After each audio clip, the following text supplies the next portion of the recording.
जय श्री कृष्ण। स्वागत है तमारू मारा किचन में। आज આપણે મખના ચાટ બનાવીશું અને આ મારી રેસીપી તમને પસંદ આવે તો મારા ચેનલને લાઈક શેર અને સબસ્ક્રાઇબ જરૂરથી કરજો। હેલો ફ્રેન્ડ્સ, આજે આપણે મખના ચાટ બનાવીશું। એના માટે મેં અહીંયા બધી જ તૈયારી કરીને રાખી છે, તો આપણે ચલો બનાવીશું। મખના ચાટ બનાવવા માટે મેં અહીંયા મખનાને થોડા ઘીમાં રોસ્ટ કરીને રાખ્યા છે। ए रीते अहींया काजू बदाम ने पण थोड़ू घी में रोस्ट करी दीधा छे। अहींया सूकी द्राक्ष लीधी छे। अहींया मैं दही लीधुं छे, दही ने फेटी लीधुं छे सरस। एमां थोड़ी साकर अने थोड़ू मीठुं उमेर्युं छे। अहींया मैं मीठी चटनी लीधी छे।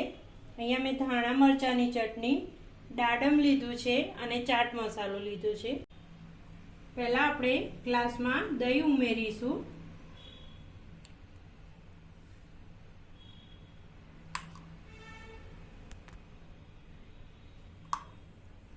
પછી આપણે એમાં થોડા મખના ઉમેરીશું, ફરી દહીં ઉમેરીશું,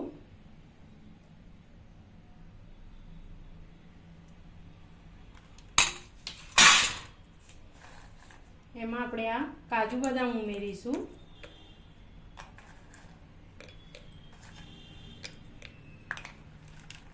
આ ગ્રેપ્સ ઉમેરીશું થોડી, એમાં આપણે મીઠી ચટણી ઉમેરીશું।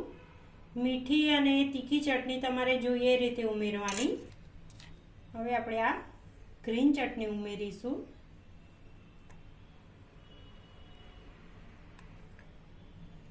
थोड़ा डाडमना दाणा उमेरीशुं आपणे। थोड़ो चाट मसालो उमेरीशुं। चाट मसालो तमारे जे रीते जोईतो होय ए रीते उमेरवानो। હવે આપણે આ બધું મિક્સ કરી દઈશું।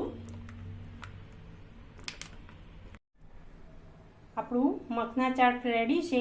આ રીતે તમે ઘરે બનાવી શકો છો। એકદમ હેલ્ધી અને ટેસ્ટી લાગે છે।